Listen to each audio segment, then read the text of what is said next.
reader, and I'll go down your title. Yeah. Yes.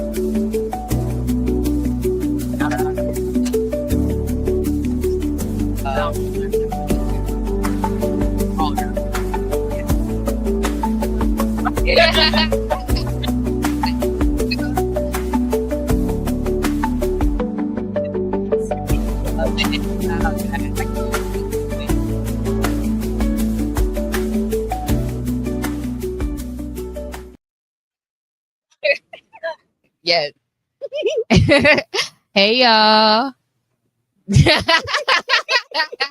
Hey y'all. Welcome to Flicks and Tits. I'm your host Soso. On today's episode, we are going to talk about a book. But before I get into the book that we are going to be addressing today, I have a special guest. She is a healer. She is a bushwoman. She is a herbalist. She is power. She is femininity. She is divine. Welcome to my host, my co-host and friend, Ima. One by Faith. Yeah. Okay. Yes. Pleasure to have you here. Thanks. Coming from afar and coming here. Yes. Yes, thank you. The drive was a lot, but Mercury retrograde. The Yes. drive, yeah. Mercury. That part. We could adjust that. This one's aggressive, but it's okay. Who's gonna say it for the people in the room and in the back? Yeah. Yes. We're making it through, but that's okay. Yes. Yes. So, one by Faith, my sweet, sweet queen. So, I know we were talking like last week, talking yesterday. Mhm. I know you want to dive into a little juice, a little impact from a book that you said has given you great like insight, has given you great impact, created impact in the world. I was gonna give you some time to address that. Yeah. Yes. So the book, kind of like I told you a little bit about yesterday, the book is called African Holistic Health African by wholesale. Dr. Lila Africa. And that book, I would say, was the catalyst back in like 2019 of me stepping into holistic health and spirituality, and also understanding how intertwined they are. Like, I've just been able to realize that, like, on one hand, spirituality and holistic health, I feel like to me they go hand in hand. Okay. Because when you're taking care of yourself, when you're nourishing yourself, when you understand the earth and how she really provides all that you need to heal and to grow and to regenerate and to expand, it's like it really changes you, honestly. And then that in itself becomes a spiritual moment. That in itself becomes a spiritual journey, which, ties into herbalism, because those are the ways of our people. Yes. Like really going back into the roots, like herbal medicine, that is us. And then the book even dives more into like all around medicine. Like, I'm a sound healer. So it talks about sound healing and crystals and even the history of the tools of divination that we use to this day. Yeah. Like, and there's just it's so rich in history. Mm-hmm. And I mean, along with that, if you know Dr. Lila Africa, if you've listened to him before, it is also, some would say, controversial, but I do think that it is what us as melanated people need to hear. Okay. Yes. Okay. So, like, take me through. So, holistic African healing, indigenous practice, divination, which is, oh my God, so many types of divination. Divination, I sort of think, is very akin to cultivation, which get into that later. But I definitely want to knock into what was your biggest takeaway from reading that work? And then second question, top it off, what is controversial about the book? But we can answer, Okay. Yeah. So they kind of go hand in hand, actually. Yeah. They go hand in hand. That part. So I would say, what was like my favorite part of the book? Yep, your favorite part. So my favorite part of the book is actually, and the biggest lesson, I guess, which is my favorite part, is understanding that when you know history, actually, scratch that. I'm gonna just say this. Yeah. Holistic health is us. It is our, like, everything is us. Yeah. Everything is us. That part. Everything came from us. and us for the Us, people watching. yeah. A lot of people don't like to give Black people Us. credit, but Yes. Like, for example, even tarot. yes. Oh my God. Say it for the people in the back. It did not come from Italy. It came from Africa. Who the fuck is saying tarot came from Italy? Like, You would actually what? surprised. So and that's the thing too. And there's like so much that goes like into that, but tarot, but the system in itself, it came from Africa and it came from the systems that they created. Yes. So, and and then over time, like how that has transpired and transposed, like even outside of tarot, before tarot was like a thing in a way, like the average playing cards, right? It follows the same system as tarot. It has the major arcana, the minor arcana. It has the exact same system. It has the 4 suits. Yep. It has king, queen, jack, all that stuff. Yes. And so that translation, which, because I'm also a hoodooist. Yes. And so yes. Sinner. And so and so that translates into historically speaking, when we were having to hide our practices, due to colonization and slavery, when we had to hide our practices, we would use those playing cards as a way to divinate without anyone knowing. That part. Yes. So they think we're playing a game, but we're actually like communing with spirit on how to overthrow them. Yes. Overthrow this craziness. It's like it's very akin to like what they call it capoeira. Brazilian martial arts from religious African people. Yeah, I know exactly what you're talking about. I had a friend introduce that to me, and essentially the same concept. Yes. In history. Yeah, and that's like the biggest thing too in understanding history, because that book, like I said, it catapulted me in so many ways, and it really helped me understand history and how that history has evolved over the years into what we are doing and what we have now. Yes, I love the fact that you addressed that, like everything came from us. I think people think that truth is nuance, and I think that's crazy. Because we talk about us, like I always go back to like biblical, like when people describe Jesus in the Bible, woolly hair and bronze skin, and what we see out here in these streets, talk about race bending. Like, you know what I'm saying? Like race bending, Betty Boop, Popeye, Jesus, like exactly. And yeah, that's the part that always gets me too, because right now I'm looking at a woman with quote unquote woolly hair and bronze skin. Like, I don't understand. But it's exactly, and it's so funny how that gets glossed over. And also, I would say that book also catapulted me into being on a mission to reclaim our ancestral practices, because like I said, holistic healing is our medicine. When we were at the event like a month-ish ago or something, when I was doing sound healing, and I was giving the sound bath, and and I had to remind everybody, like, this is our medicine. The idea of using frequencies and all that came from us. Like, where do you think they learned it from? People want to always give credit to Chinese people, Asian people. I'm not going to take it away from Asian people for putting it into their practice, but at the end of the day, if we're really talking about the facts, it came from us. Even them, I don't want to trickle into a space where people of different ethnicities feel disrespected, but like a lot of anti-colorism, anti-blackness exists everywhere. Like in a lot of Asian cultures, bleaching products are in like everything. So you know what I'm saying? Without those things, they would generally look more akin to us as opposed to their white counterparts. So we want to give all this meditations from Buddhist practice, and we got this concept of being one with self and mindfulness from the Asians. I'm like, bitch, stop.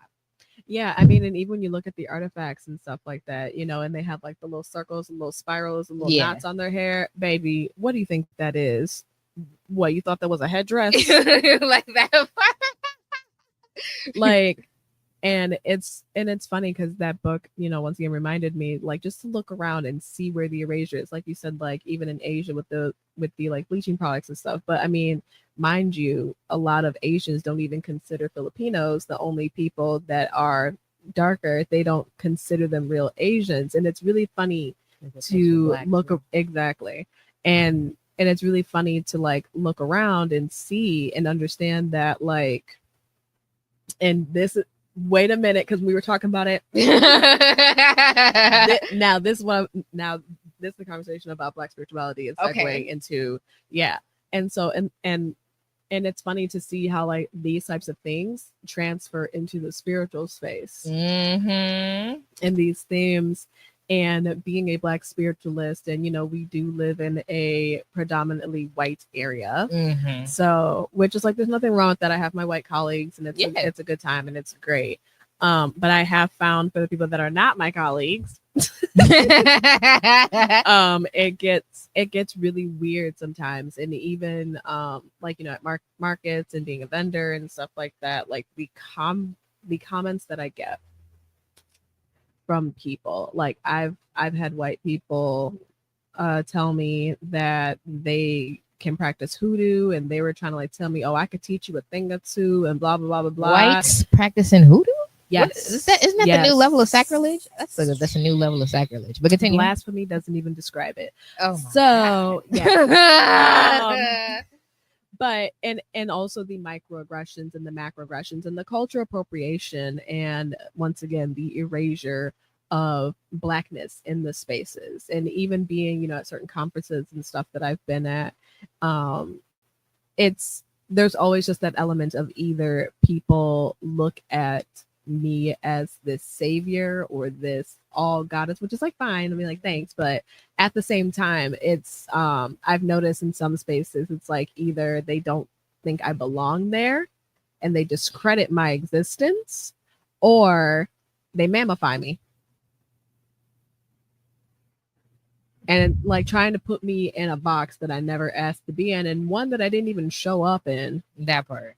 But yeah, so, and it pushes me even more to literally go back and reread the book again and to understand more of how also the systems that are created, and this is outside of spirituality, this is the systems just in general, that the systems that are put in place are meant to destroy the Black community. Yes, they are. And this is also segue. I don't think I even answered the question, but the controversial part of it, because all of it's controversial, I guess. If you, this isn't controversial to us. It's not, because it's just white. It's just people who are in their white fragility and really live in supremacy would find something wrong with it, which you have to say. Yes.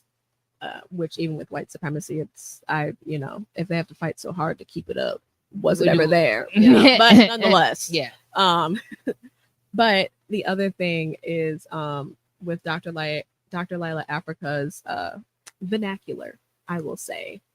His vernacular can be very blunt and aggressive, some people have said. And to be quite honest, I don't mind it. I kind of like it. You put it straightforward. And also, I feel like he does it intentionally to wake you up. Yeah. He does it intentionally to get your attention, because when people try to tell it to you nicely, you don't want to listen. But, like there's this one section where he talks about like white foods, and he essentially says, if it's white, it ain't right. I have a friend who believes that too. He's a Freemason though. And he's like, I don't eat anything white. And I said, fair. I mean, I believe it though. I get it. I mean, I believe it. I mean, when you think about like white sugar, enriched bleached white flour, like white bread. Yeah, white bread. It's nothing ain't right with it. Bleached. Yes. Yeah. I literally only buy one type of flour, and it's like the unbleached organic like flour, so I can bake my bread in peace. Exactly. And it has like just like one ingredient. But like when you look at the non-organic unbleached stuff, it's like enriched this, riboflavin, and blah blah blah blah. Even rice, if it's white, it ain't right. Trust. I'm telling you. And then the white rice that you would get anywhere else is not the same white rice that you are getting from the grocery store. Yeah, no. So, but that would be the controversial part of it too. And it's funny how it's controversial, because he's like, hey, like, stop killing yourself with the food that that the people are giving you. Yeah. And it's funny because I actually made a TikTok about that. Like I would say like last year, and I had said that as people, especially melanated people, we cannot be going into these doctors' offices and our diets are absolute trash and expect for the doctors to even take our own health serious, because there's already a history of of us not being heard. But some people say, oh, that's respectability politics. But I mean, I understand where they would get that. But at the same time, you can't show up looking for help when you don't even want to help yourself. Like I can't tell you how many people have come to me and asked for like holistic health advice, which I'm no professional, by the way, because if I were professional, I would have been locked up by now. But Dr. Sebi, go ahead. Yeah. Exactly. So, but I've had some people ask me, and I'll be like, and they'll be like, oh, I'm having this issue. And I'm literally like, substitute your white sugar for raw cane sugar. Eat as little sugar and pastries and sweets as possible, and cook your food. And I can't tell you how many people have like cussed me out over that. Oh my God. You're talking, yeah. They're like, no, so like attached. Yeah, they're like, no, like give me a pill, or what's this magic herb that I can have to like cure that. No, your diet. Your diet. Your diet. Yeah, your diet. And this isn't me being like, oh, you have to be vegan, you have to be this, you have to be that. Yeah. Like no, like I have plenty of friends that eat meat, but also they pay attention to where their meat's coming from. Yes, because they're not buying Tyson that's all jacked up with who knows what. what. It's definitely being shot with something. Exactly. Like they create a relationship with farmers, and I know that I know that some of that stuff is not accessible. I'm fully aware of that.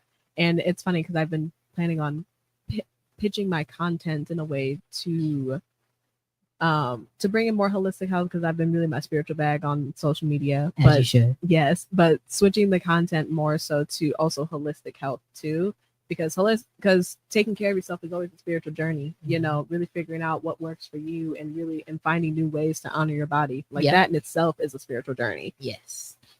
And so, finding affordable ways to switch things out, but at the same time, I mean, I tell people, like, they're like, oh, I'm on food stamps, whatever. Girl, your kitchen is your medicine cabinet. That part. If you buying groceries, ma'am, you have all that you need. It will just have to take it will take extra effort, and I tell people it's not an overnight thing. It took me years to be in a place where I am in terms of like me cooking damn near every single meal. Hell, but also understanding too that sometimes it doesn't have to be hard. It doesn't have to be hard. Make a salad. Go on Yumly. Yes. Go on YouTube. Yes. I mean, and that's the thing too, is like, and like, yeah, salad, but like, honestly, like, I do like salads, but I'll be fucking with salads for real. For like, respect to the game. Like, I love making my own salad. Don't ask me to order one at a restaurant though, because I'm gonna get mad. Fair. Yeah.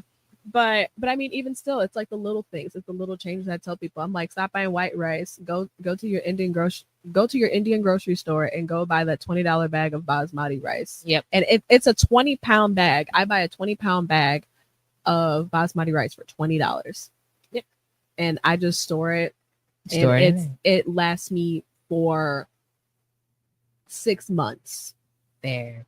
And that's 6 months plus. Or even things like I make my own laundry detergent. It took me 20 minutes to make. Toss in a bucket and different ingredients and swish it around, basically. It's the little things. Or also me saying like, oh, it's $30, and they're like, oh, that's too much money. The laundry detergent lasts me and my roommate over a year on the first batch that I made. Yeah. Like, it's the little extra effort, and also understanding that sometimes it doesn't have to be hard, and I feel like we make it harder. Yeah, we make it harder with reluctance. Yes. Because when we think about the concept of time and what we do with our time, you have enough time to do everything as long as you think it's valuable and worth your time to do. Mm-hmm. People, it's not hard. Mm-hmm. I don't discredit people who you're talking about dietaries. Mm-hmm. Who have attachments to meat. Some people I understand have diabetes, have real health implications that can actually be dangerous for them to immediately cut off certain things. Like you said, people go to farmers markets, but like Google God is real. Like I'll just go on Google for anything. Like, hey, where's a farm? I'm gonna go check a farm, and it might even be cheaper that way. because they have to sell to the mass market. And if you create a relationship with them, and you could probably go to the farmer, yeah, I'll give you like 10 pounds of chicken for 20-30 bucks. You know what I mean? Like it. So I feel like I love the fact you touched on that. You touched on the fact that, and like especially going back to what you said in Black spirituality, being in non-Black spaces, talking about spirituality, getting in. I really find it troubling, to say the least. I don't take away spirituality from anybody, but I find it troubling that specifically white women feel challenged to see non-white people in their spaces. I find it very troubling because when it comes to spirituality, they're still operating in this capitalistic, colonistic mindset that says, "Oh my God, I gotta now speak. I gotta," and then you see them verbally fucking up more, meaning like they're doing taking longer breaths, taking longer times to get their point because the demographic in the room, even though they probably wouldn't have said anything racially anyway, there's very much so implied speech. And when they have to see another queen in the room, they have to like think more about what they're gonna say, or they're gonna try to imply more what they want to say instead of blatantly saying it because they didn't equate a diverse demographic. And it's weird to me because when we talk about spirituality is really a genderless experience, genderless and colorless experience. So for the fact that I'm gonna just say call it what the fuck it is, these people think that they are more supreme from their historical standpoint, I feel like it's really an ego trip. Like you're not even in your spirituality at that point, in my point. We can talk about that more because if we do talk about it on here, this video will not survive on YouTube. Yeah, we'll talk this about will it not later. survive Yeah. on YouTube. But yeah, I have noticed that it is, and like, how do I navigate these words? yeah. I know you'll think navigate more these about it than words? me because I'm just sort of like I've just noticed an overall theme of a lot of, and I've noticed this across the board with, I would say, even POC people. Yep, people of color. I would say everyone that's not Black. I would just say non-Black people in general because I have noticed it across the board, across like in the different spaces that I've been in. They don't like to be told that they can't do something, and they don't, and I don't know why they always want to attach themselves to Black spirituality, Black practices, and then they always want to scream that culture should be shared. But then if I would wear a bindi, then they'd be yelling at me to take it off. But even though, never mind. But yeah, you know what I'm saying. It's the they've taken for so long, and like we talk about pathology and things that are stuck in your DNA. Some people, just so you won't get demonetized, some people, and you already know who the fuck I'm saying, so don't act like y'all know what the fuck I'm saying. Some people, because they've always been in a position where they get take from other cultures, they feel it's their right. Yeah. So yeah. Yes. And I think, and I also think too that there's a I understand wanting to be interested in something. I completely understand it and wanting to learn about it. Yeah. But I think that it's turned into we've lost the plot, and it's not about understanding history. It's just about what can I do for me? Yeah. You know, how can I use it? Not what can I learn from it? Which is two completely different things. Two completely different things. Because when I look at other cultures and I look at other practices, I don't learn them to do them. I learn them to learn from them. Yes. Like yes. Yeah. Yeah.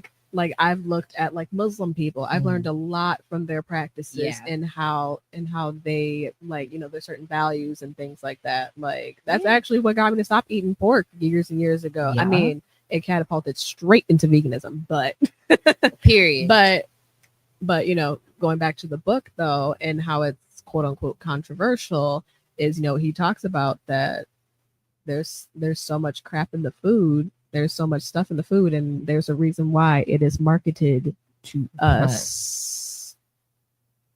Man, I would always challenge people to take a break off your regular diet and see if you could taste the food the same.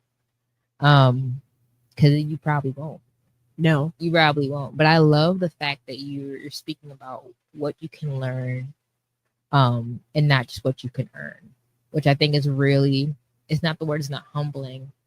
Sovereignty? No, that's not the word.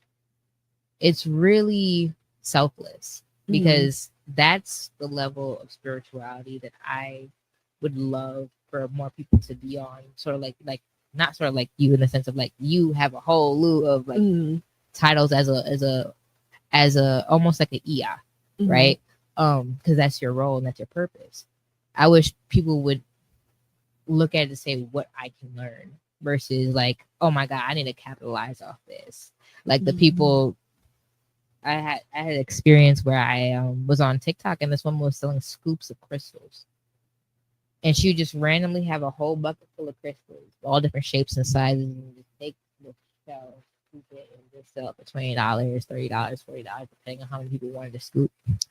And at first, because I wasn't as educated or spiritually discerned as I am, I was like, oh my God, that's a good way to get a couple crystals. And I was like, whoa, wait. Let me back the fuck up. Wait. Like, I don't even know this energy. Where the fuck did she get the crystals from? Wait. Like, you know what I mean? I never bought it. But this just spiritual blessing. Can I say something controversial? Go ahead. It's your time, Queen. It's your time. And I know this is going to be hypocritical because I have a spiritual business. But to some degree, spirituality should not be a business. Yes. Like, I believe in terms of me offering services in herbal medicine, I feel like that's great. And even like, obviously there needs to be some exchange for your time energy. Yes, for your time and your energy. I totally get that. But, and you know what? I can't even say like at some point it shouldn't be a business, because I only say that because people, I have noticed, because it is a multi-billion-dollar industry now. Everybody wants to heal. Everybody wants to, you know, and most of them don't want to heal. They just want to feel good. Yeah, Two different things. That's it. And that's the things that people will literally just, they will just do whatever. Like, oh, crystals work, and then you sell it, and then they're making six figures off of some crystals they don't know nor care about. And there's no integrity in the business. There's no knowledge in the business. There's no care in the business. And sometimes honestly, that's the thing that turned me off from actually turning my business into a business. I was like, I just want to do this as a side hustle. I don't really care about like turning this into something greater. Spirit said otherwise, but that's also because I take everything that I do with, like, I take it slow. And some may say that that's a problem. I mean, to some degree, it kind of has been a little bit, but I would rather take it slow and understand what I'm doing before I offer it to somebody, versus just doing whatever, however, and just throwing it together. Just make it sound good. Let me just say a couple general things. Yeah. I just can't do that. And I invest so much of myself into the things that I do. And I just can't see myself doing that. And also the lack of transparency. I remember when I was first learning tarot, right? I remember I had posted about it, and I was like, hey, I want to practice tarot. Y'all give me $5, you know, and I want to practice. And like, cool. So people, you know, they would get readings, and I literally would tell them straight up, I'd be like, hey, I'm also like, I'm literally going to use my intuition, and I'm also going to check myself. Period. Like, I'm walking them through what I'm doing, because I'm like, in this moment, I'm learning and I'm practicing. Thank you for being here. But just let you know, I'm using my intuition, and I'm a fact check myself. So period. I'm a fact check myself. And I say that to say that my friend, she had recently gone to a spiritual market. She lives far away from here, so she's not able to like see me all the time. Okay. But she went to a spiritual market. She was like, you know, I'm finally ready to like step out, you know, to my community, see what's out here. And this woman had charged my friend's husband, I think it was like $10, $20, something like that. And you know what the reading was? What? It was her pulling out some cards, opened the book, read the book definition verbatim, and that was the reading. I've seen something like that happen here. That people would do that. You know what? Speaking of like scamming ass people, That's what y'all are. Period. I remember. So I remember for like this one like event I was doing, I was like, okay, cool, I'm gonna sign up for it. And then I saw this like clause, and it said all readers must provide the owner of the market a reading. And I'm thinking, man, she's trying to get some free readings. Get out of my face, just to find out people are scamming, and they're literally rotating like 3 or 4 messages amongst the people. And like, I get it. I've had those days too as a practitioner. Sometimes it's just a general theme of what you're getting, where the people that are coming to you that day, they're all just having this almost same issue, and spirit's like, okay, tell them this. And it's essentially almost the same thing. And sometimes that's based, just like what the energy is, who you're attracting. Because I get people, especially for readings, I get people in transition. So like when they're in between chapters and they're in no man's land, I guide them through that in terms of the next steps. It's usually a series of messages of like, how are you taking care of yourself? How are you honoring yourself? What do you actually want? That's like the biggest thing too. Yeah, what do you want? You're in no man's land, and you just move in. What do you want? Go sit down and figure that out. Before you come here, and you worried about love life and this, that, and the other. That's not important. What life do you want to live? What's your purpose? Because yes, and it's not even just purpose. It's just like, what kind of life do you want to live? And you over here just trying to get love reading. No, baby, work on you. The love you're looking for is within yourself. That part. Oh my God. I remember when you gave me my reading on We Got Us, the We Got Us event. And I was just like, because I'm intuitive, and I'm psychic for me. Like, I used to be psychic for other people. I don't want to segue too much into that, y'all, because I think to some degree, I mean, one by faith, you understand what I'm saying, but yes, for the greater audience, it's gonna probably sound crazy. But before I even went to you to get my reading, I felt the energy block me, and I was just like, and you texted me, and I saw you that whole day, and I was just in a weird little space. When you gave me my reading and told me what you told me, and then spirit was like, no, and I was like, that's so fair. That is so fair. Why? Because I already felt everything that you were gonna tell me about my grinding my teeth. About I remember that. Yeah, I forget reading sometimes because I can't hold them in. Yeah, that's not your job. Yeah, a lot of real spirituals will tell you that. Like Iana says that, Trinity Oracles, they say the same thing. Like I it's energy, current, come in, come go. Yeah, you know what I mean? It has to, because if I hold it, now I'm messed up. Yeah, that part. So like, since then, after I got the reading from you, everything has felt better, which is great. And that's why I like y'all, you should get a reading from One by Faith. You feel me? You know what I mean? Just get your reading, get your sound healing too, because that sound healing, I tell you one thing about that experience, because we do that collaborative. That sound healing was so needed, because with being in events like one We Got Us is a poetry spoken word event for those you don't know. It takes place in Kenosha, Wisconsin once a year around Juneteenth. I'm gonna say around because it didn't happen Juneteenth this year, but usually happens around Juneteenth. It's in Kenosha, Wisconsin. And poetry is heavy work, y'all. Like, scribes are really like putting their heart out and sharing their experience and what they feel, what they sense, what they see in words, and feeding it to the people, and it creates healing. But it can be heavy. You know what I mean? I remember a couple of poets spoke about like experiencing life and death circumstance, experiencing ostracism and feeling suicidal, and some people don't have the capacity to handle that. So like having your sound healing to like almost cleanse the space and give everyone that second level of like, okay, we're clearing, we're also getting ready for that next step. I think a lot of spaces need that. But what I also am grateful for, because what makes that time and what you did that very unique, is that in a lot of poetry spaces there is alcohol involved. And I know when people are under the influence, they have less of a capacity to be present to what's going on. And for all intents and purposes, don't ask me how I know, but everyone there was sober. So like it makes it even better because that's when you can get the healing. Because never to denote substances, because like in the realm of spiritual healing, as you know, um,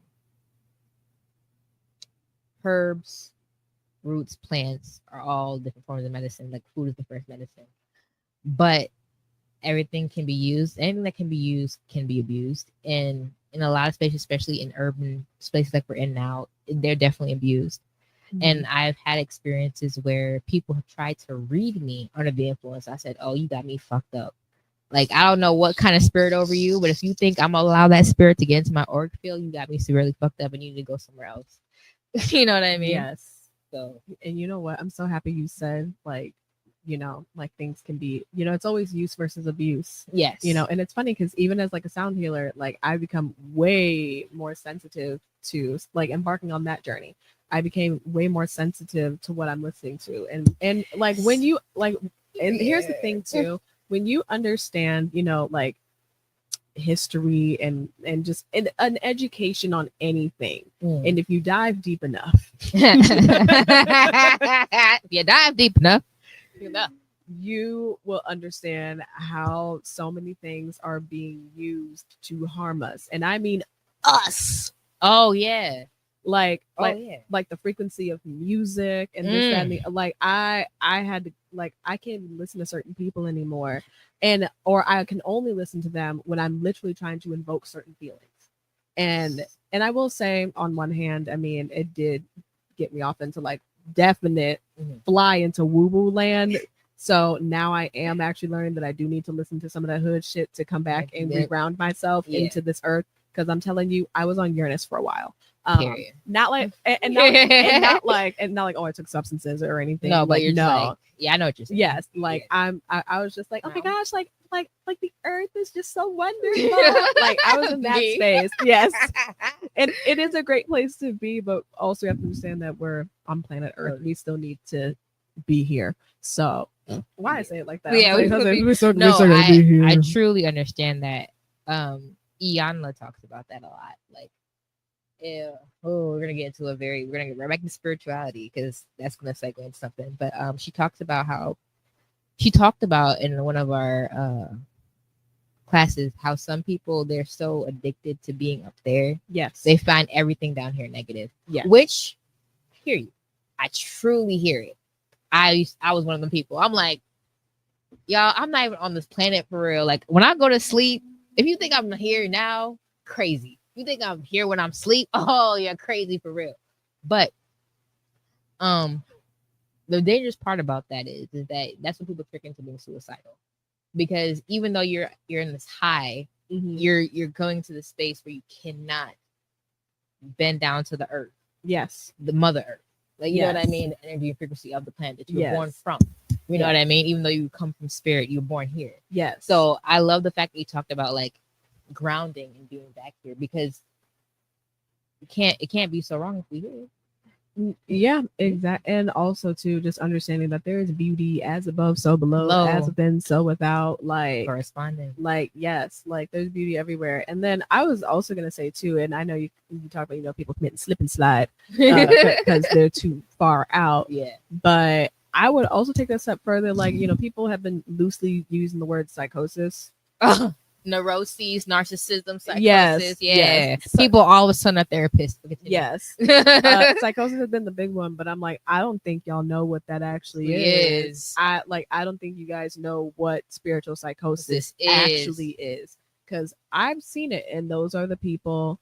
For one, like I know of one person who always used a magical fungi, and they were just always on it. There was never not a day. I mean, honestly, I get it. You know, it's a beautiful place to be. Yes. But it's about integration, not just being out there. The magical fungi taught me that. Yeah. Because I wanted to blast off, and they're like, no, you're staying out here today. So. Yeah. Stay right here. Yes. Yeah. But But I say that to say, like, people don't know what spiritual psychosis actually is. It is when people are truly too far gone and they have no sense or grip onto reality. Yeah. They have no holding of reality. And I get it. Like, this planet can be very hard. Yeah. It is a school. Earth, and when you understand that Earth is a school, that's when everything changes. It's literally to help you elevate and go to the next level. Yeah. And sometimes you gotta pass some hard ass tests. Yeah. The harder you test, the greater you become. Exactly. But people don't want that. Tying back into what we said, when people want what they want, they just want to find a way to use it and abuse it for their benefit. How can I make money off of this? How can I do this? How can I do that? It's not about that. It's always about integration of the spirit, and of the spirit above and the spirit that's here in front of you. Yes. Oh, and that shadow, the spirit that's quote unquote below you. Below, yeah. Yes. As above, so below. The law of correspondence.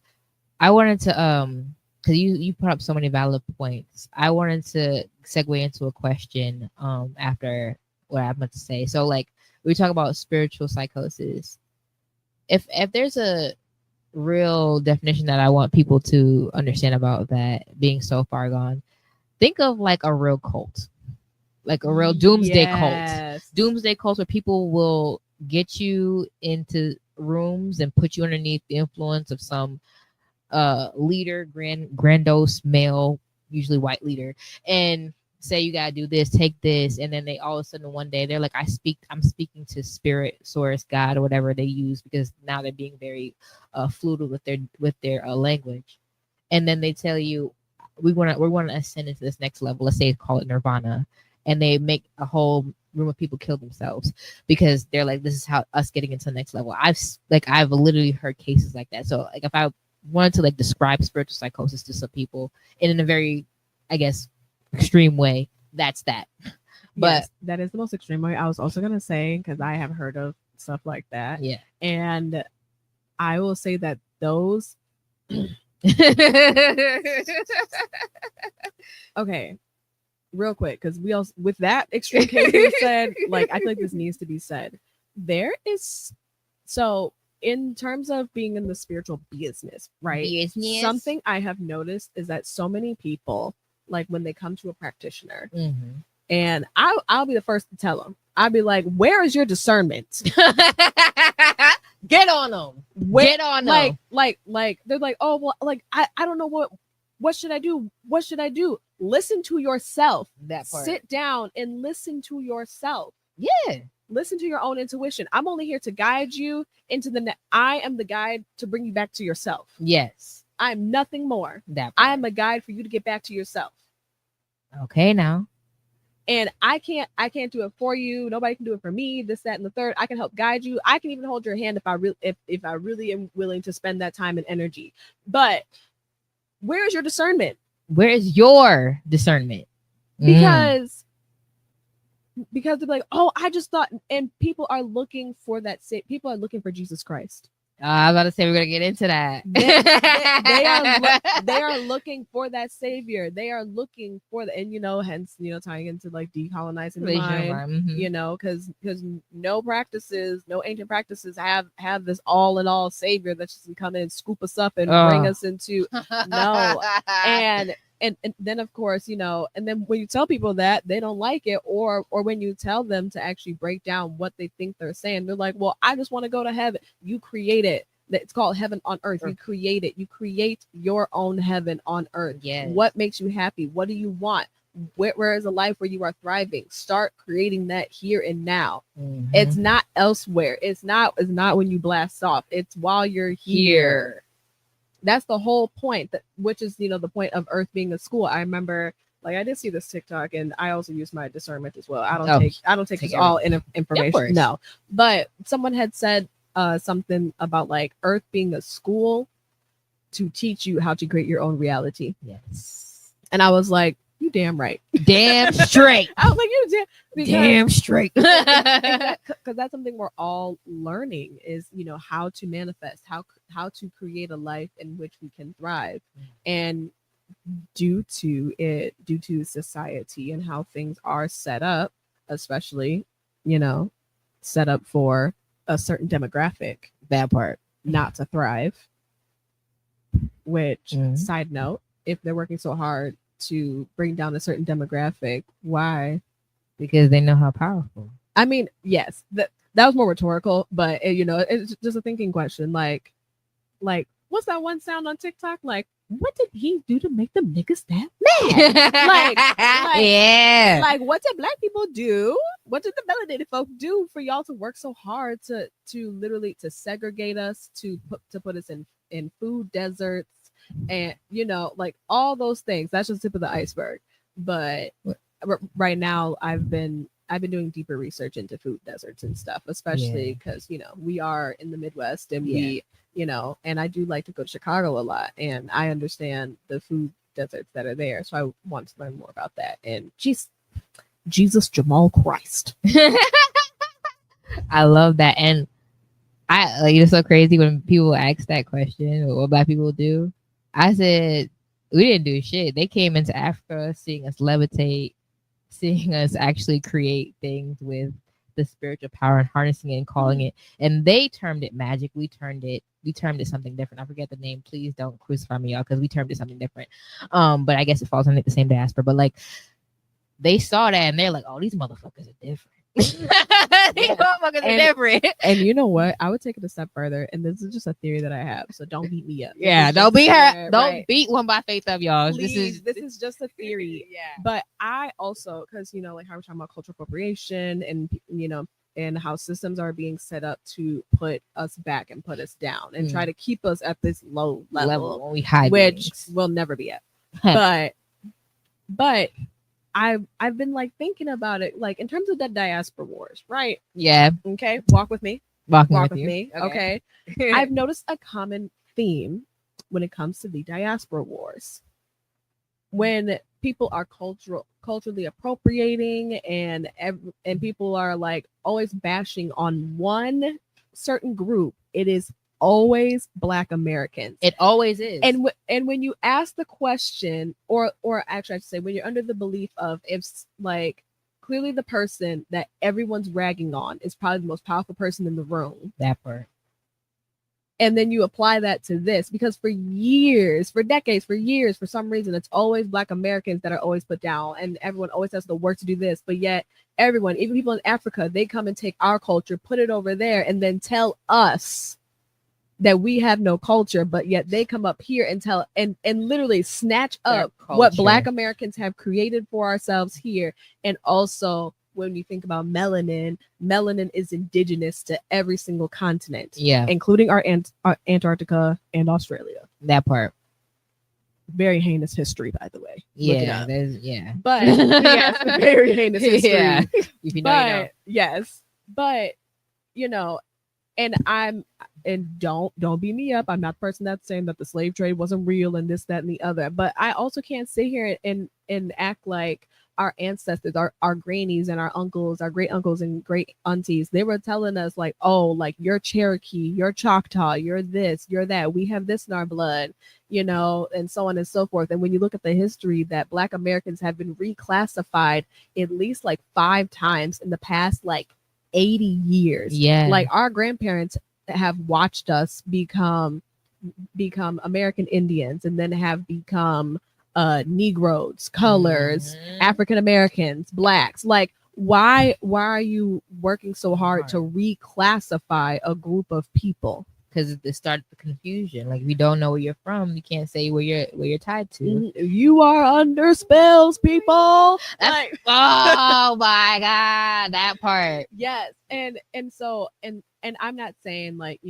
I'm not saying the slave trade wasn't real or anything, but I do know that a lot of us were already here. Melanin is indigenous. Oh yeah. To every single continent, and also if my granny tell me,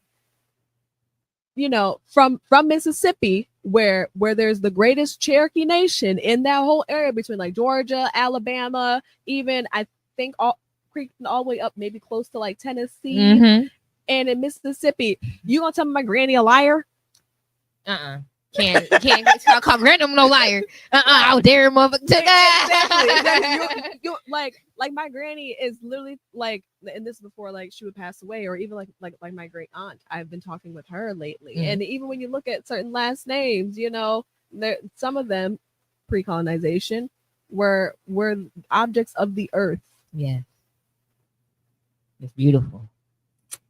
Reclaiming that. Exactly. And so in that book, circle all the way back to the book, Period. because like that book catapults me into learning all this and understanding that so much history has been covered up, it's been covered up, shoved in, you know, under the rug. We've been lied to. The spell of confusion. Oh my god, you can feel it too, but continue. Yes, the spell of confusion, like all those things, it all adds up to like what's really real, like what's really like, and so now I've been on the journey of just creating that for myself. Yeah. And I mean, of course, I'm always willing to learn and grow and pivot, but at the same time, like I said, everybody works so hard to bring down Black Americans and even the erasure of Black American culture, and then have the nerve to tell us that we have to share it. But if Black Americans, I wish a motherfucker would. Black Americans try to do, you know, but when some Black Americans are on the journey of trying to reclaim their African ancestry and, you know, and trace back to Ghana, Nigeria, you know, all those places, all of a sudden we not welcome. All of a sudden we not them. That part. It's so pick one. Pick one. It's very interesting that you mentioned that. I have not had that experience per myself. When I like going to New York, I had a lot of friends from like Africa, Zambia and such, Nigeria and Ghana and such. But there is a clear distinction, you know what I mean? But I feel like that part you talked about with everyone coming for Black America, so set up, and like I had so many political conversations with other especially Black men, which is so, I feel there's a part of my heart that cries for Black men, especially in America, because if there was ever any visual that I've seen in conversation where I could see someone who's really underneath a spell of like, oh, you don't matter, BLM is bullshit, they fall underneath that spell. Because and like they'll say it in conversation, oh, Black love doesn't exist. It's like it's tried, but it can't succeed. And I'm like, how many of you are walking around here as broken children? And then blaming society. Not saying that, you know, society hasn't contributed to your hardship. It has, right? But how many of them are walking around as broken children needing to heal, and then looking at it and just saying society's fucked up? I was talking to a brother, and he was like, oh, Black lives don't matter. And he's a brother. And I said, oh, bitch, please. You know what I'm saying? I didn't say the bitch part, but I was like, oh, bitch, please. And I said, like triggering them. He said, he brought up the cop thing, the killing the Black on Black.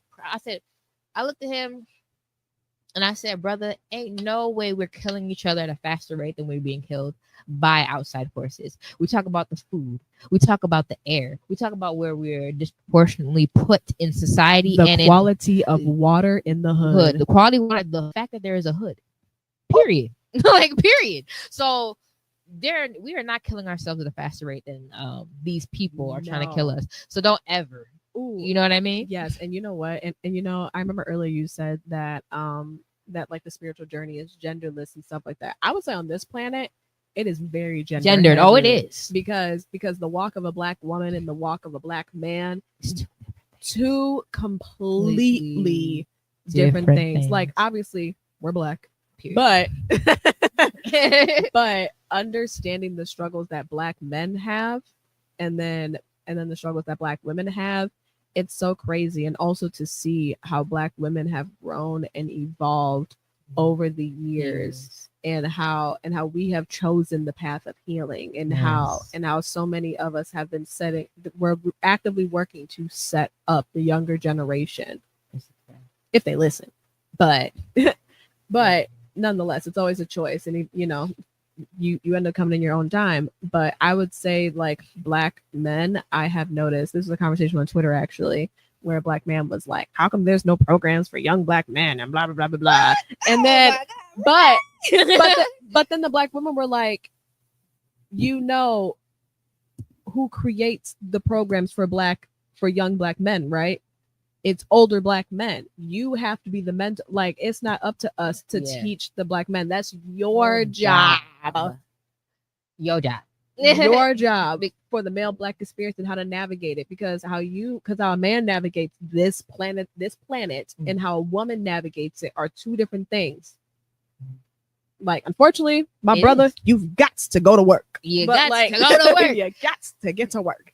But as women, and how things are set up, women are supposed to be receivers. That's why, the whole provider conversation and stuff like that. Yeah. Where I've noticed, I'm not gonna lie, I like to be messy and I like to bring it up around certain black men just see where their mindset is. And this isn't like no sprinkle type of thing. Yeah. But it's more of too just seeing like where their mind is, like, especially when you think about long-term relationships and possibly having kids or a family. I don't want kids or anything, but I also think about I also think about if I were to get pregnant, would I want to be pregnant by this man? That part. So we're about to get very deep. Let's dive. As a non-binary individual, and just to describe that for some people who may not be educated in the audience, is basically, for me, I'm not speaking for everybody else. I don't speak for other people. I speak for myself, my experience. It's when I personally don't conform to the gender norms of our society.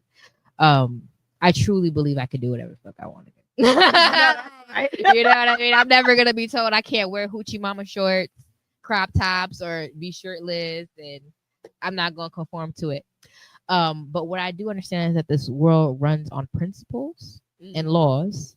And there are things like how you mentioned that there is navigation between people who have vaginas, people who have penises, and people who are melanated, and people who are not. Those things still exist, and there are laws that govern how much we're going to elevate and receive on this planet if we go by them. So, like we were talking about universal laws the whole time, y'all. But again, deeper conversation. We're talking about. I heard you. Yeah.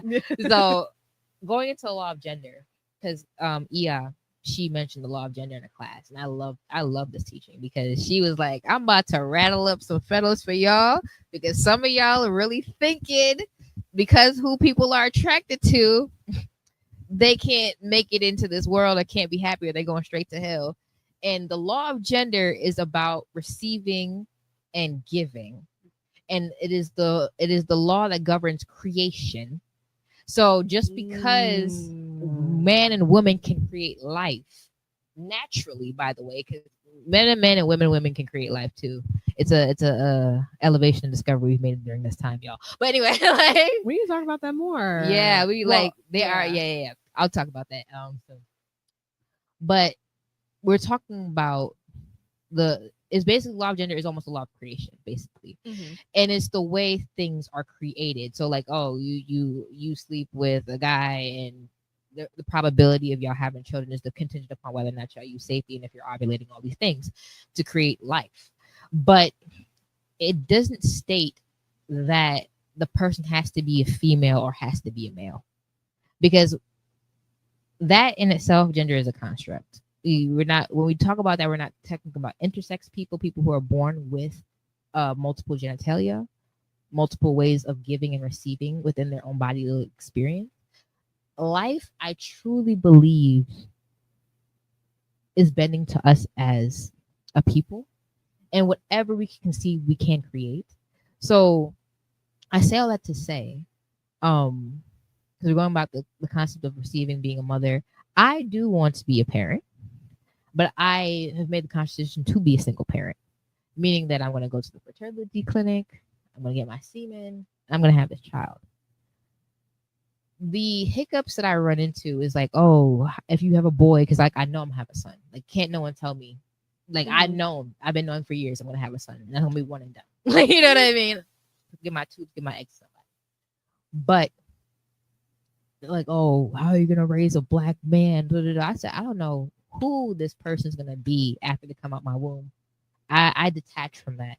They could come out my womb 10 years down the line, want to transition. I am detached from that. My job as a guide, as like you are, as a spiritual leader, is to support them in this lifetime. They chose me as their teacher for this lifetime. Whatever I can offer, I'm going to provide to them.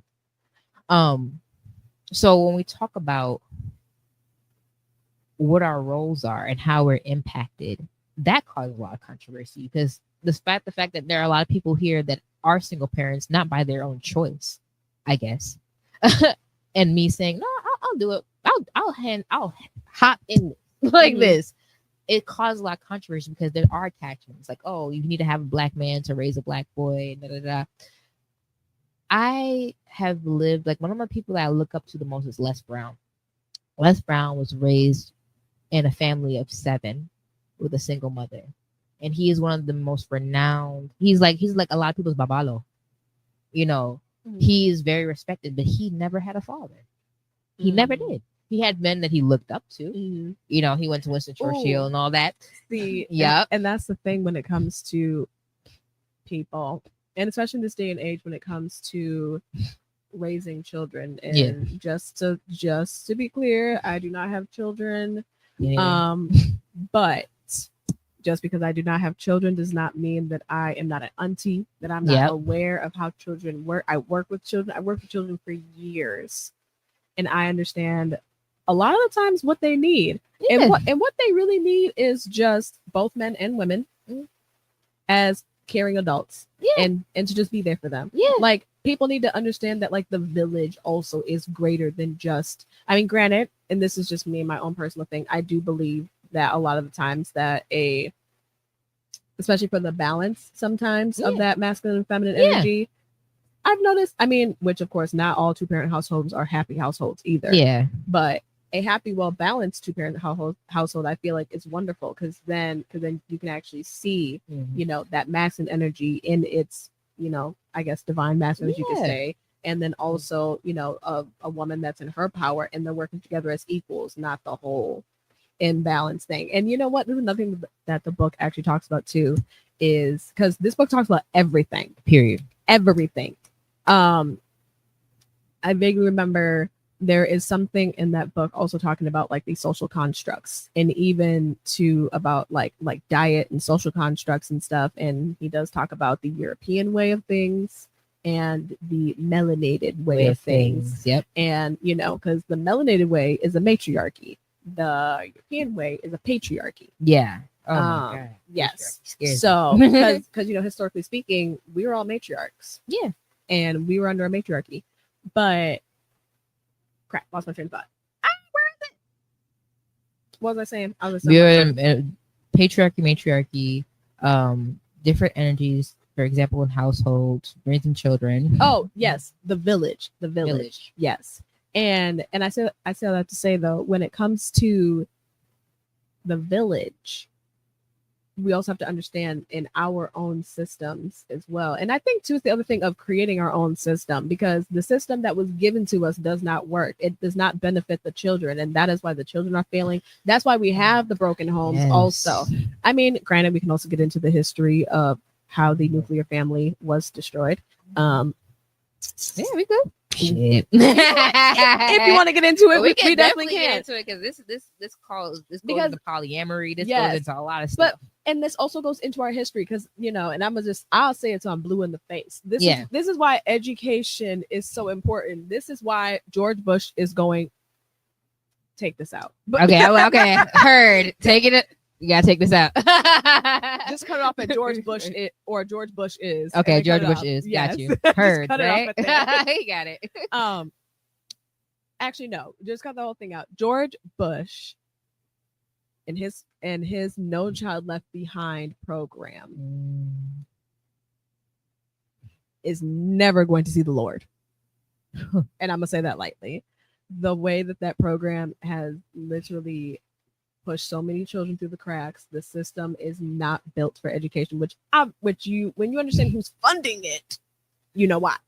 But yeah, actually, you know what? You might have to pick that out because respect. I'm not gonna put any. You don't want to be in here. We can backtrack a little bit because I also just don't want this to get super duper flagged and like taken down. Because if I start talking about George Bush, and you know, but we'll talk about education. Okay, so yeah.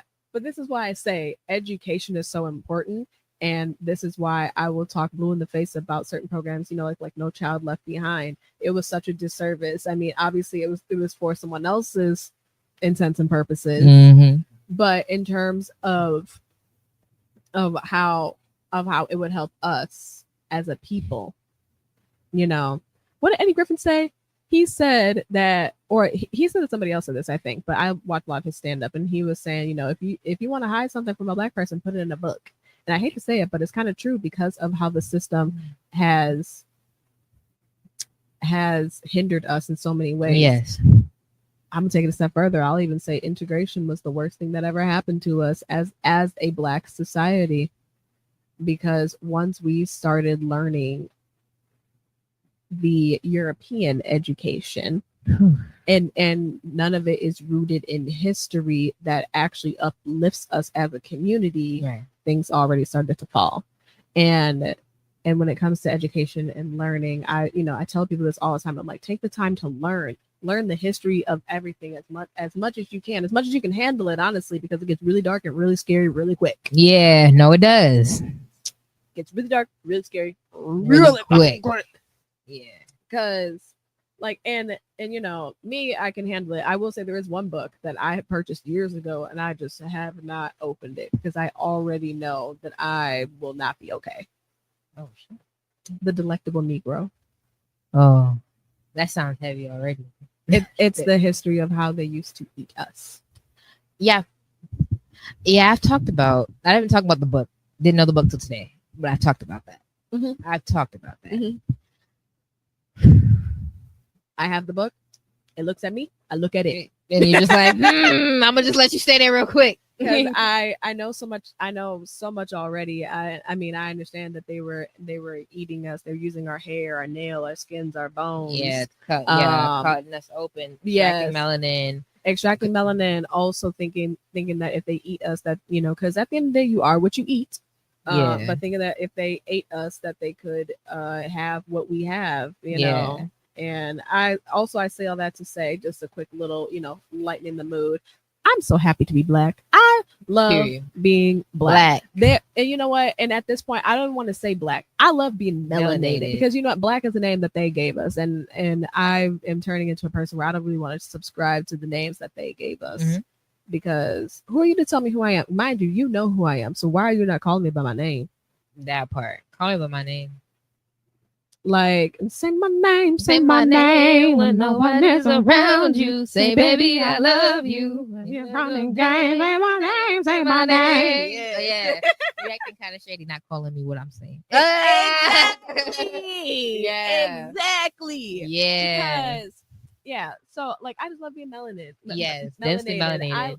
I love it so much. Oh, another part. Speaking of loving being melanated, period. Something that the book also talks about, I think I mentioned, is the differences between melanated people and the paler skinned people, and how our bodies we are genetically different.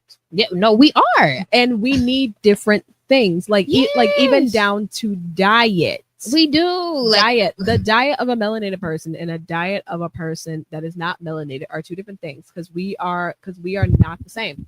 The diet is different. The diet has to be different. It is because with more melanin, you need different things. And also, and this is another thing. Like, I will hear certain things and I'm like, who said that? Right.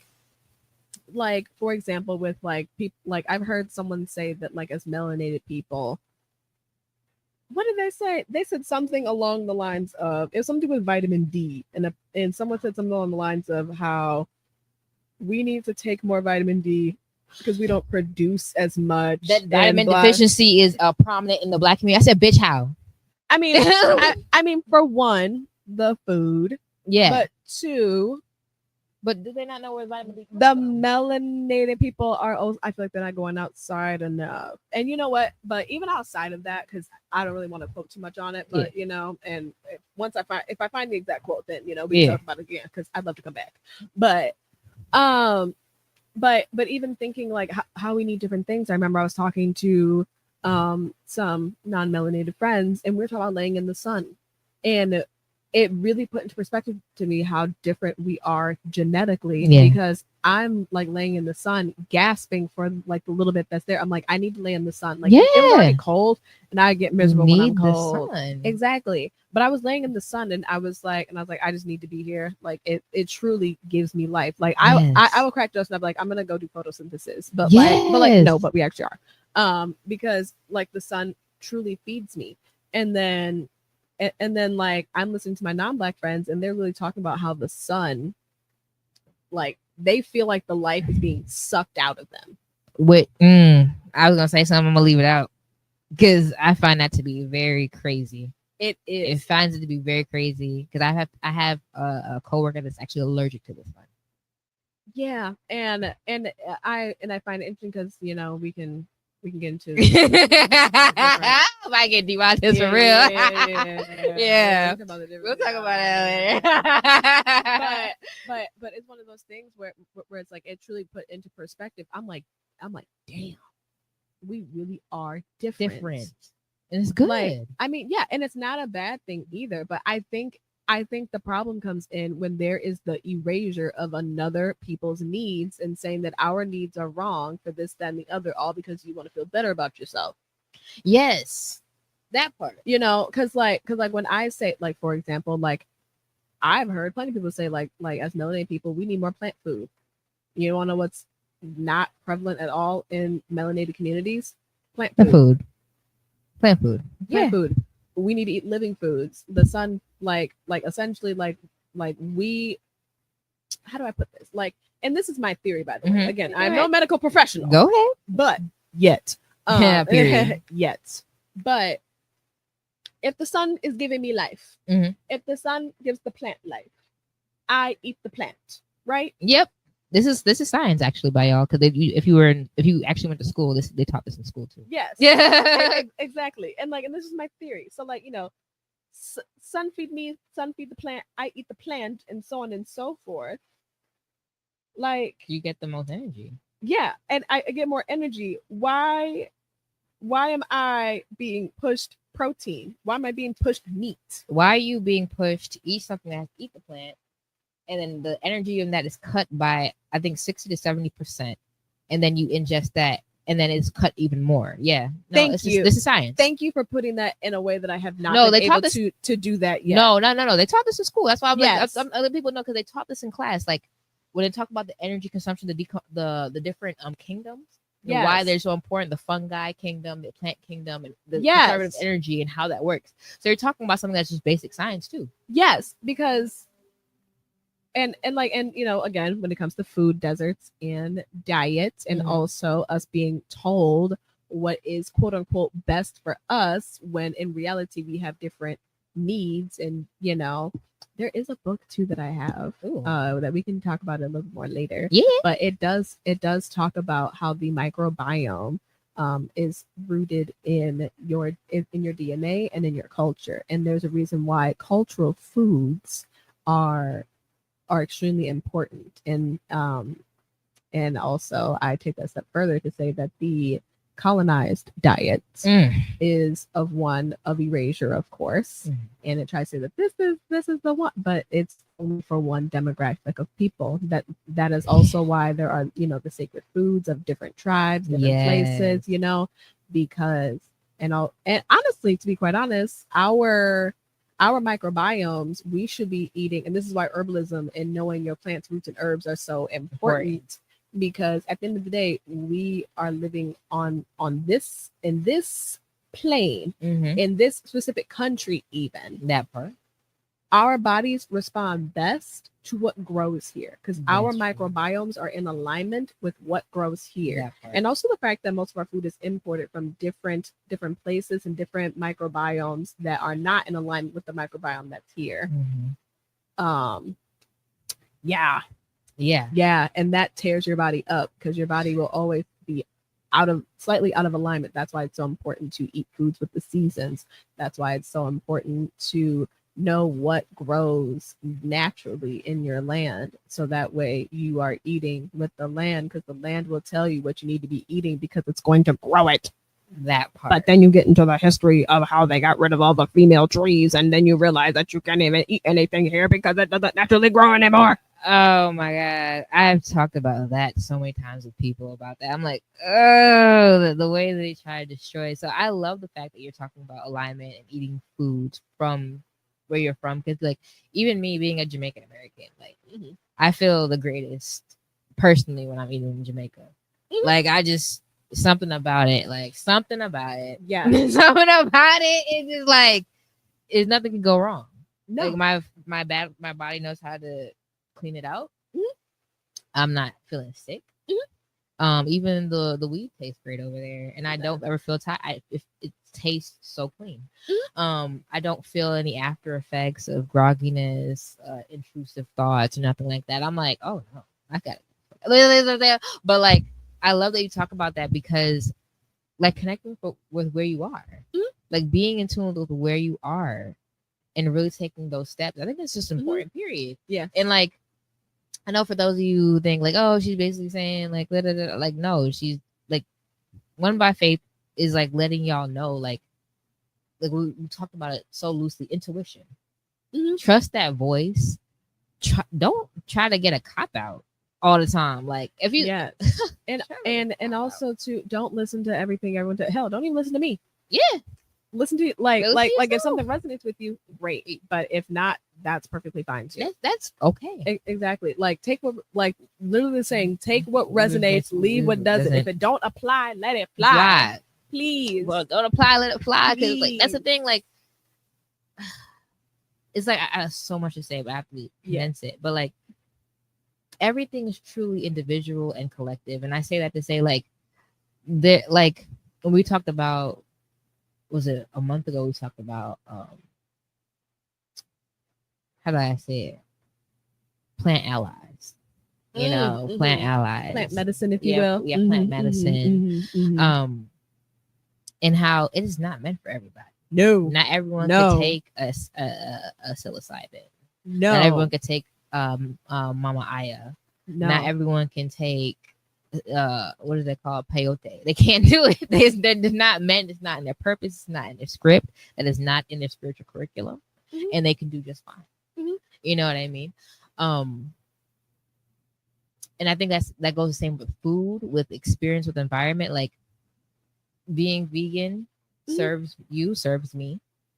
Feel the most energy. Feel the most happiest. Feel the most clear-minded. Yeah. Feel very in tune. Can hear the intuition. Can hear the self. Oh, disclaimer. And when I say vegan, and this is me personally. Yep. This is me personally. Me personally. Yep. Me personally. Yep. Yep. Yep.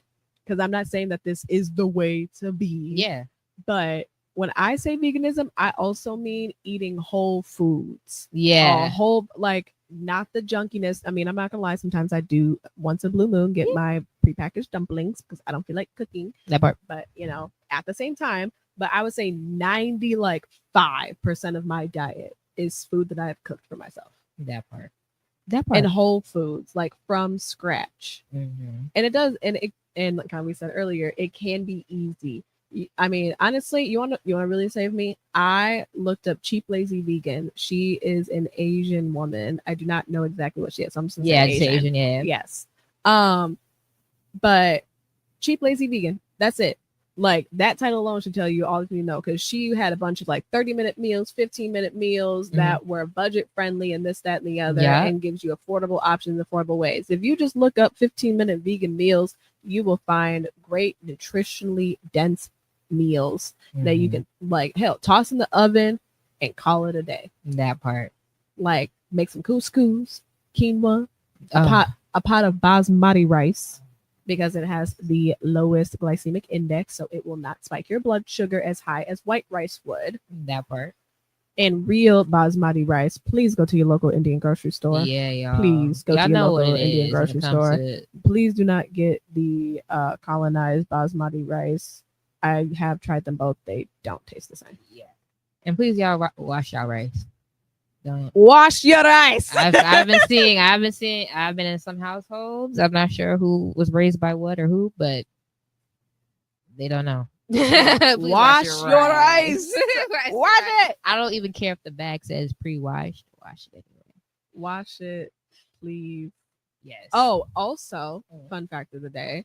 Mm. Did you know Mm. that there is something called rice weevils, and they eat on rice and corn and other things? Like, you know how in the South they call them pantry bugs? Mhm. Those are rice weevils, and they get Yeah. into your rice and corn and wheat and stuff like that. And mind you, corn and wheat and rice is in everything that Thing. is prepackaged, especially Corn syrup, all that. yeah, corn syrup, cereal, all that stuff. Mm. So what you should do actually is when you get rice or when you get flour, you put it in the freezer to freeze any bugs that it may already be in there, Mhm. and it may or any eggs or anything, which is also why you wash your rice. That part.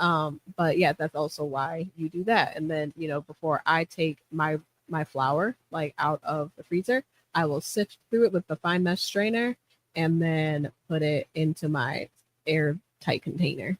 In my airtight container, yeah, it's glass because I'm definitely a glass household. Yes. Yes. I'm a glass household. And there's so much to that, y'all. But Yes. again, if you know, you know. If you don't know, you can always Yes, Google. yeah. Plastic is not allowed. Like, please don't piss me off. Yeah. Bring There's a reason for plastic to my everything. house. Yeah, Don't do no. that. Don't Give me do some that. glass Tupperware if you're gonna give me anything. Oh my god, Pyrex. Yes. Absolutely. So yeah, but fun fact of the day, when you get rice or flour, put it in the freezer for 24 hours. Okay. Noted. Yeah. I can do that. Yes, definitely do that. Bet Yeah. in there. My big giant 20-pound bag of rice, I just stick it straight in my freezer. It stays there. And then I take it out and I refill my airtight container, and I have my room temperature stuff right then and there. Yeah. So yeah, just a fun fact of the day. Yes. Okay, Yes. y'all. We have been talking about all the things, right? We are going to transition to another segment, more like a game. A game? Yeah. Oh, this is a surprise.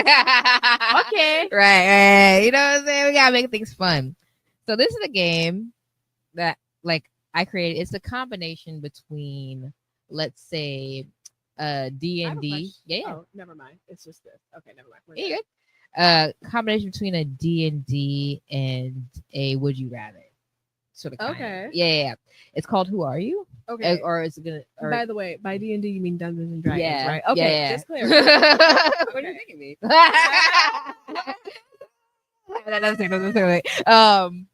It's Who Are You or Who Are You Being? Okay. And it's like a telltale game. Okay. I've made only 2 segments because they could be pretty dense. Okay. So you have blue pill, red pill. I would even call them blue pill, red pill. Mm-hmm. You have 2 choices. Mm-hmm. And then after you made your choice with that and explain your reasoning, then you get to another choice. Okay. That comes based on what you've chosen before.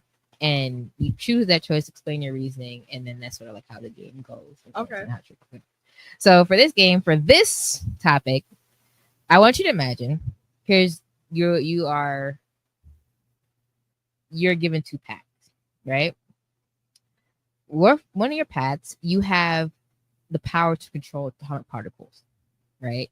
The atom, Okay. But you don't have the capacity to touch or feel, not just physical but emotional. You can't feel, so you're emotionally inept. But you have atomic particle control, which the atom is in everything. It creates everything. So I can control it, but I have no emotional attachment to it. You have no emotional attachment, and you don't have the capacity to touch. You can only create. Oh, you know what I mean? Okay. It's the weirdest thing, but I'll get into that. On the second path, you are a very famous person. Mm-hmm. You come on a show, everyone knows. When you come on a show, everyone knows it's gonna be lit.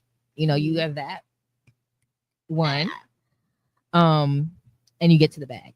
So like once people know you on a show, they know like, oh, this is gonna be popping, right? Yeah. But you have no control over your life. Oh. Your life is literally ran by your parents and your manager. And you wake up and you sleep on their call. Which path do you choose? You almost made it easy. Almost. That's what I'm saying. Like just that last bit. as a person who values freedom, Period. I have to go with the first option. So Like, yes, it would absolutely suck to not be able, I guess, in a way to experience. yeah. Hold on. It But I is. would be, because the other option, I wouldn't be experiencing my own life anyway. Yeah. So actually, they're one and the same. They're almost here.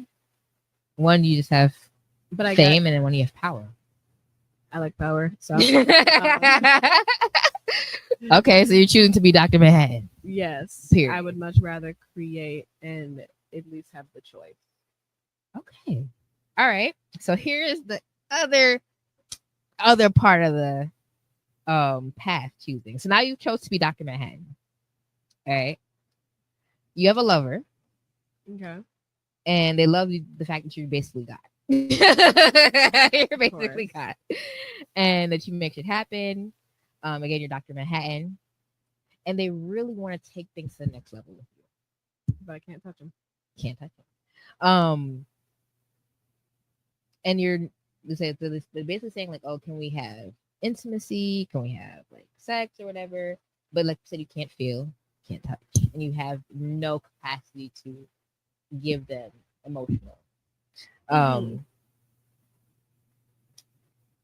So would you consent to going to the next level with them, even though you just don't have, but you have someone who genuinely loves you for you? Like they're asking of you because this is something that they need, but they are also like, I understand that you just can't. Like, so you're basically, if you were to get into some intimacy, they lay on your shoulder, or if you were to sleep with them, you don't feel anything. There's no sensation. There's no emotion. I think I'd be okay with that. Okay, that's good. Because I feel like if there is a sense of love, then as my power as a creator, I'm creating a world with a person that I guess who cares for me. But I mean, I guess I have no emotional feelings towards them either. Yeah. But I guess as a creator, that would be one of my greatest my greatest services or purpose. Like, yes, I'm creating something for myself, but also creating a world where another person can thrive. Yes. That comes from a place of like real selflessness. Yes. Okay, yeah. I like your reasoning. Yes. Not my ideal, because I'm definitely a touch type of person. Yes. But if I had to choose, yeah, I guess I would choose that over living a life where I don't even have a life of my own. Yeah. At least I can create a life of my own. Yeah. Because if you chose the other one, it would have segued to where you could, but you'd have to take great sacrifice. Like you'd have to get your parents killed, manager killed. And you'd have to go into hiding. But you'd have freedom. I would have chose that. But you chose your path already. I know. But yeah. that second portion, I would have chose that. Yeah. Freedom over understanding. I would have chosen it too. I'd have been like, oh, yeah. What? I Freedom can't even sleep everything. on my car? Oh, yeah. And it just to like dive into a little bit about my own personal business, just be a little vulnerable. Yeah, go ahead. But I lived a life similar to that growing up, where my, especially as children, a lot of times your life is not yours, and there are more extreme cases of that. And I ended up living one of the more extreme cases of that, where my life was not, and I had to be on someone else's time and do what they wanted, or their way, the highway, where there's no choice, there's no option, there's no this, there's no that. Okay. So. And it's funny, like you said that, and I'm like, yeah, no. I'm like, been there, done that. Man, fuck that. That is prison. That is prison, baby. That part. So, living a life like that, I'm like, you know what? To be emotionally not there, I guess I'll take it. Not ideal, but it is what it is. Yeah. Okay, and there's nothing wrong with your choices. I love the game because it makes you like it forces you to think, but it also like. Yeah, I'd rather this than that because life is like that, I believe. I love your deep questions. It's so funny because I remember, I talked about like I was out, dating for a while. Yep. And I would like bait men with certain questions. And it was just funny because like my question, well, for one, I would ask them if they liked cats. And then how they responded. I already knew what kind of person or man that they were. Yeah. So take this with a grain of salt. Yeah. But ladies, if a man doesn't like cats, more than likely he has boundary issues.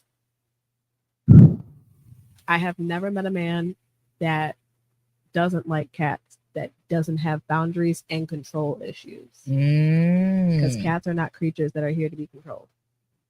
They're not. They run shit. They do. They do. You co-live with the cat. and if a man can't fathom co-living with this little 10-pound animal, don't even bother. That part. I have yet to be proven wrong. Yet. Eh?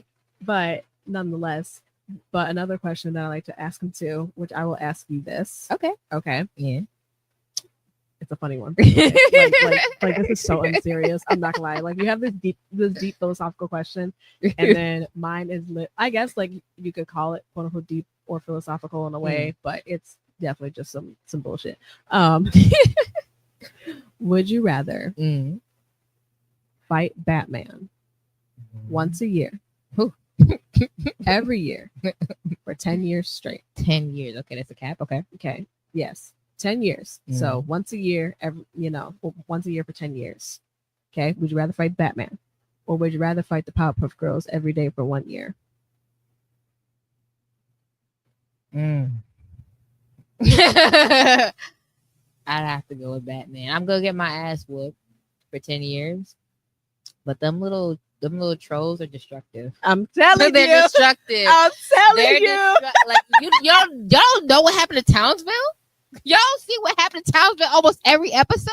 It's not the only person that was able to really take the Powerpuff Girls out was him. And even him got the worst.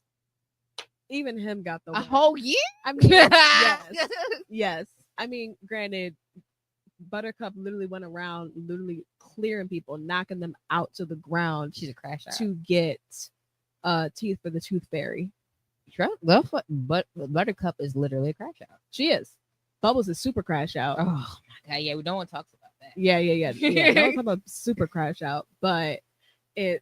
but those type of questions I ask. So yeah, nothing wrong with it. Because I seriously ponder stuff like that. I'm like, because they have those little games on YouTube, like by creators. They be like, oh, like would you rather live in this universe? I'm like, I'm thinking about cause and effect, Powerpuff Girls. I think about Townsville. I think about Mojo Jojo. That's basically Mojo Jojo's life. Yeah, honestly, you really couldn't pay me to live in either universe. Like I could not live in Gotham City. Oh, Gotham shit was always going in Gotham. And Joker's unpredictable. Yeah, no, because he was unpredictable. No. The fight or flight is so real. Like imagine you just trying to, you at the bank, you just trying to get a little car loan. You're trying to elevate your life, and then all of a sudden it gets robbed. Like all of a sudden you got the Joker and his minions coming in, toting iron, like, everywhere. Now your whole day ruined. Whole day ruined. Probably not going to survive the massacre because Joker don't care. Exactly. And the bank getting blown up anyways. You just know it's your last day. Down almost 9/11, just down, trickle down. Like, no. Absolutely. And then even Townsville, why are things coming up from the earth and disturbing the land and disturbing the peace?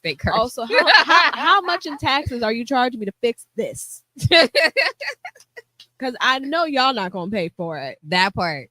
And the crazy thing about Townsville, you can't dodge the Powerpuff Girls. At least, I know there's a lot going on in the Marvel DC universe now. But Batman, if Batman comes to see me in Antarctica just to get this one fight, I'm telling his ass, you better stay. I'll be back in Gotham at some point. Stay your ass there. Pop-up girls, they'll find you anywhere. I'm telling you. I'm telling you. Bubbles went around the world in like 2 seconds. She gonna find you if she wants to. I love that. Absolutely. And even Marvel, I'm not even. I would say I would not want to live in a universe where the Avengers exist. Oh no. We all saw what happened. No. I'd have to, if it was me, I saw like a Thanos, I have to cut a deal. I'm like, okay, so you're gonna murk off most of our planet, bro. We're gonna have to figure out how to be within that percentage. It's not that part. How can we ensure my safety? What can I offer you? Right. Is the greater conversation. Exactly. Is there a way around this? How do I live? He's gonna basically tell you go to a plant that I've already done it to and be part of them. That's basically I'm what he's gonna tell telling you. you. And I'm like, when's the next ship off? Yeah, I'm gonna hop in your shit. But yes, we are coming to the close. Okay, yes. But yeah, definitely share where the people can find you. Okay, yes. I'm not as good on social media as I should be. I have been putting all my efforts into TikTok. I just enjoy it way more over there. It's very unserious and I enjoy it. Yes. Yes. Instagram. Just don't like it. But you can find me on Instagram. I will be posting more anyways because Spirit told me I need to get it together. You can find me here on YouTube and you can find me on TikTok. Yeah. Any handles you want to share?